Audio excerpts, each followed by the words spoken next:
Bonsoir Anthony. Bonsoir Aude, bonsoir à tous. Vous revenez sur ce projet de loi, ces débats qui ont débuté à l'Assemblée nationale aujourd'hui concernant la loi sur le travail. Il y a eu encore pas mal de mobilisations aujourd'hui à Paris, mais aussi en province. Oui, des mobilisations. Et il faut dire que le texte ne sera voté, s'il est voté, que le 17 mai, mais que le débat d'ici là risque d'être houleux et long, puisqu'il y a 5000 amendements qui ont été déposés à l'Assemblée nationale. Et justement, Myriam El Khomri, la ministre du Travail, a tenu à défendre son texte, notamment par la voix de l'Assemblée, mais aussi sur Twitter, où elle parle d'une nouvelle ère pour la France. Ce n'est pas vraiment comme ça que l'ont entendu les partenaires sociaux ou la gauche, notamment Jean-Claude Mailly, qui ce matin lui parlait plutôt de régression sociale sur Twitter, ou encore Pierre Laurent du Parti communiste, qui lui tweetait même cette image de mobilisation, vous le disiez, de manifestation aux Invalides en l'occurrence.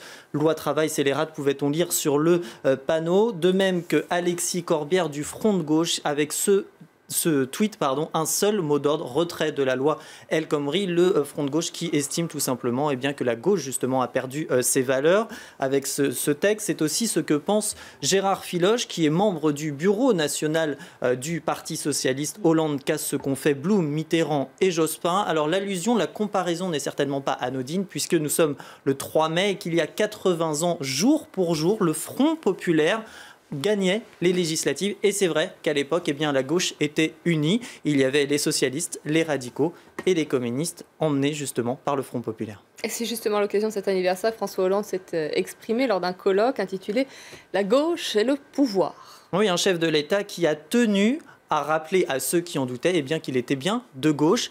Et ça en a fait rire plus d'un sur Internet. C'est le cas notamment de ce journaliste du Figaro. Rebondissement dans le quinquennat, Hollande révèle qu'il est de gauche et socialiste.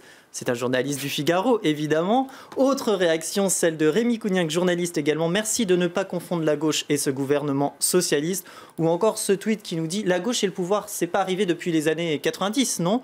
Et puis cet internaute aussi qui a eu beaucoup d'humour. Quand tu passes un oral et que pas de bol, tu tombes sur les deux sujets que tu maîtrises le moins, la gauche et le pouvoir. Ils n'y sont pas allés de main morte, comme vous le voyez. Alors pourtant, le président de la République a tenu à enfoncer le clou en concluant son discours pour parler de son héritage politique avec cette phrase de Jean Jaurès: avançons sans savoir quelle récompense nous sera réservée. Et autre phrase de Jean Jaurès: la récompense ne sera pas dans l'histoire, elle sera dans l'avenir. Ça sonne aussi comme une phrase de candidature à la présidentielle. C'est en tout cas ce que pensent beaucoup d'internautes, beaucoup d'éditorialistes, donc notamment Charlotte Chaffanjon du Point. Pour elle, l'ambition est claire. On a le droit à un acte 2 du mois candidat, on s'en rappelle tous.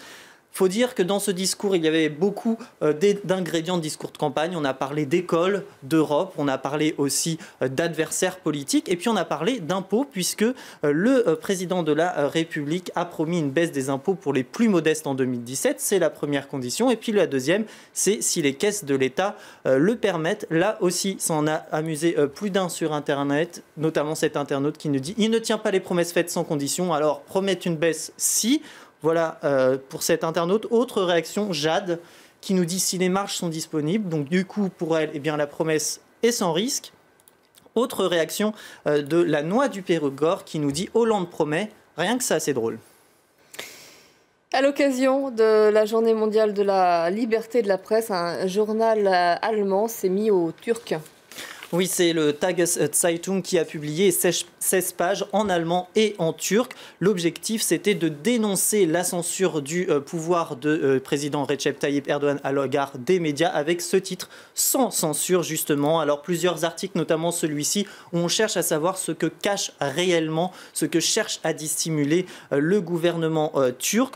On critique aussi le silence européen après l'accord conclu sur les migrants. On s'en rappelle, il y a quelques semaines, entre l'Union européenne et la Turquie. Il faut dire que la Turquie est placée 151e sur 180 en matière de liberté de la presse sur le rapport que fait tous les ans Reporters sans frontières. 180 pays et 151e place pour la Turquie. On s'en est fait l'écho aussi au Canada, où on évoque plusieurs exemples, et notamment ce cas du directeur de la publication de Zaman, Can Dündar, qui a été qui est accusé d'espionnage et à qui on a remis la médaille de la ville de la mairie de Paris en présence de RSF. c'était hier soir, à sa femme, je précise, puisque lui n'a toujours pas l'autorisation de quitter le pays.